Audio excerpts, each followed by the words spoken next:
Bonsoir à tous, bonsoir à toutes les amis, j'espère vous retrouver au meilleur de votre forme. Comme d'habitude, demain le Real Madrid qui retrouve le chemin de la Liga. Dans cette vidéo, je vous laisse avec les traductions des questions et des réponses de Carlo Ancelotti lors de cette conférence de presse d'avant-match face à Cadiz demain 18h30. Le Real Madrid qui se doit de gagner après le match nul aujourd'hui, cet après-midi du FC Barcelone. Évidemment, il y a aussi Girona, mais le FC Barcelone qui a donc perdu des points et le Real Madrid qui se doit de gagner. Je vous laisse avec ma traduction en français. Let's go!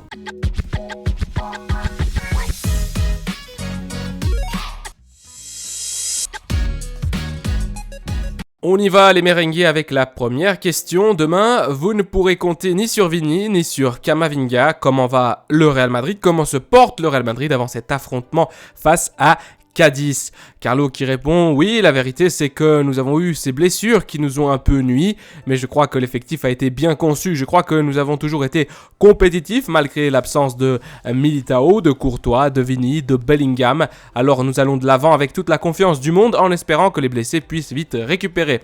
Je crois que l'équipe va bien, nous sommes convaincus que nous pouvons résister à ces problèmes que nous avons eus, car j'ai un effectif qui, à titre personnel, me donne beaucoup de confiance. Ceux qui ont moins joué ont une opportunité, je crois et je dois dire que nous considérons cela comme une opportunité afin de montrer à quel point nous sommes bons, à quel point les joueurs qui constituent cet effectif sont bons. On enchaîne les merengues avec la question numéro 2. Vous faites preuve de modération dans votre discours, mais lors de cette pause particulièrement, il y a eu beaucoup de blessures. Le débat s'est réouvert. Qu'il faut freiner cela, qu'il faut moins charger le calendrier. Voyez-vous une solution possible? Qui va faire le premier pas selon vous? La FIFA, la UEFA, les joueurs? Que pensez-vous de tout cela? Carlo répond: comme je l'ai dit par le passé, c'est un calendrier que nous ne pouvons pas maintenir ou supporter. Ceux qui sont en charge de préparer le calendrier doivent se pencher là-dessus, mais ils ne le font pas. Maintenant, nous avons ce problème, mais ça sera encore plus un problème. Nous aurons un mondial avec plus de matchs, une Champions League avec plus de matchs. La seule solution est de réduire le nombre de rencontres. Et si la FIFA, la UEFA, la Liga ne se mettent pas d'accord, que peuvent faire les joueurs? Aussi, je n'ai jamais entendu le syndicat des joueurs dire quelque chose. Alors la solution au problème est très simple, il faut réduire le nombre de matchs. Et qui peut faire ça? Pas les entraîneurs, pas les joueurs. Ceux qui peuvent changer quelque chose, la Liga, la UEFA, la FIFA, mais ils font l'inverse parce que nous avons plus de matchs en Supercoupe d'Espagne, plus de matchs en Ligue des Champions, au Mondial. Jusqu'à ce qu'ils règlent ça, je pense que nous aurons encore plus de problèmes. Question numéro 3. Évidemment, vous ne parlerez pas de votre futur, mais vous nous avez dit il y a peu qu'il manquait vraiment très peu de temps pour connaître votre futur justement. C'est vrai que la tenue du Real Madrid vous va très bien. Carlo interrompt le journaliste et lui répond: au pire il reste 6 mois, c'est très peu dans une vie. Le journaliste reprend: je voulais vous demander, comme nous, vous écoutez depuis le Brésil, Ancelotti, qu'en pensez-vous? Carlo répond: rien, je n'en pense rien. Question numéro 4 d'une journaliste brésilienne d'une chaîne brésilienne et elle profite pour reprendre la question précédente. Vous venez de dire que vous ne pensez rien, mais que ressentez-vous lorsque vous écoutez que votre nom résonne de plus en plus fort en lien avec le Brésil? Carlo répond: cela me rend fier qu'une sélection comme le Brésil, l'une des plus grandes du monde, parle de moi et rien de plus, tout est très clair. Je suis sous contrat jusqu'au 30 juin et comme j'ai dit, jusqu'à cette date-là, je ne répondrai pas concernant mon futur. Question numéro 5, les amis. Hier, on a interviewé Xabi Alonso qui pourrait être l'un des futurs entraîneurs possibles du Real Madrid. Il a dit que vous êtes El Amo, le patron, le maître. Que vous êtes l'un des meilleurs coachs qu'il a eu. Comment voyez-vous le travail de Xabi Alonso avec le Bayern et si vous le voyez avec des possibilités d'entraîneur un jour ou d'entraîner plutôt un jour le Real Madrid, pas maintenant car vous occupez ce poste mais dans un futur. Carlo répond: d'abord je tiens à le remercier, j'ai eu beaucoup de plaisir avec lui, un joueur en tant que pivot d'une qualité impressionnante, il est en train de réaliser une carrière fantastique car il a toutes les qualités pour faire ce métier, ce travail, il a la connaissance du football, il a la personnalité que doit avoir un entraîneur pour faire ce métier, je l'aime beaucoup comme entraîneur, j'aime beaucoup comment son équipe joue, la manière dont elle joue, et oui c'est l'un des entraîneurs que j'apprécie le plus, j'aime beaucoup aussi Thiago Motta qui entraîne Bologne, deux de mes anciens joueurs, c'est possible que je sois biaisé, mais oui, je les aime beaucoup. Et oui, évidemment, Xabi peut avoir le profil d'être l'entraîneur du Real Madrid, aussi parce qu'il connaît bien la maison, qu'il est très apprécié ici par tout le monde. Alors oui, il a le profil pour être un jour l'entraîneur du Real Madrid. Question numéro 6. Hier, Xavi Hernandez, l'entraîneur du FC Barcelone, a dit que la FIFA était en train d'étudier la possibilité d'établir un calendrier de 8-9 mois de match avec les clubs, 2 mois de match avec les sélections et puis environ 1 mois de vacances. Vous pensez qu'il s'agit d'une bonne solution ? Carlo répond « Tout est bien pour moi si on réduit le nombre de rencontres. En réduisant le nombre de matchs, on réduira le nombre de blessures, je le crois. Cela améliorera la qualité du spectacle. Durant cette trêve, j'ai vu des matchs qui se sont finis 8-0, 14-0. Je ne sais pas si cela fait beaucoup de sens. » Question numéro 7. Concernant votre futur, vous nous avez dit que tout serait bientôt très clair. Mais ça veut dire quoi ? C'est quand bientôt ? 2 ans ? 5 mois ? Et Carlo qui, de nouveau, rigole avec le journaliste. Dans le pire des cas, dans 6 mois. Et le journaliste qui continue. Donc, vous qui êtes sous contrat jusqu'au 30 juin, vous attendriez le Real Madrid jusqu'au dernier jour pour connaître, pour savoir quel est votre futur la saison prochaine. Carlo qui répond, bien sûr que oui. Question numéro 8. Avec les blessures de Camavinga et Tchouaméni, pensez-vous à utiliser Alaba au milieu de terrain ? Carlo répond non, car nous avons des ressources. Maintenant, Ceballos est de retour. C'est une pièce importante pour nous. Il va bien, il a très peu joué. Je pense qu'il va beaucoup nous aider. Au milieu de terrain, nous avons beaucoup d'options, nous l'avons dit en pré-saison. Bellingham est aussi de retour et il peut jouer comme milieu plus central, plus intérieur. Alors nous n'avons pas de problème. Au niveau du nombre, devant, oui, peut-être avec la blessure de Vini. Mais Brahim a très bien joué. Nous avons incorporé Gonzalo qui a montré une très bonne progression avec la Cantera. Nous avons Nico Paz. Derrière, nous n'avons pas de problème. C'est vrai qu'il y a beaucoup de blessures et que cela nous touche un peu. Mais comme j'ai dit, j'ai une grande confiance en mon effectif. D'ailleurs, Vini n'a pas joué pendant 1 mois et je pense que nous avons obtenu de bons résultats. Bellingham ne jouait pas et on parlait de Bellingham dépendance.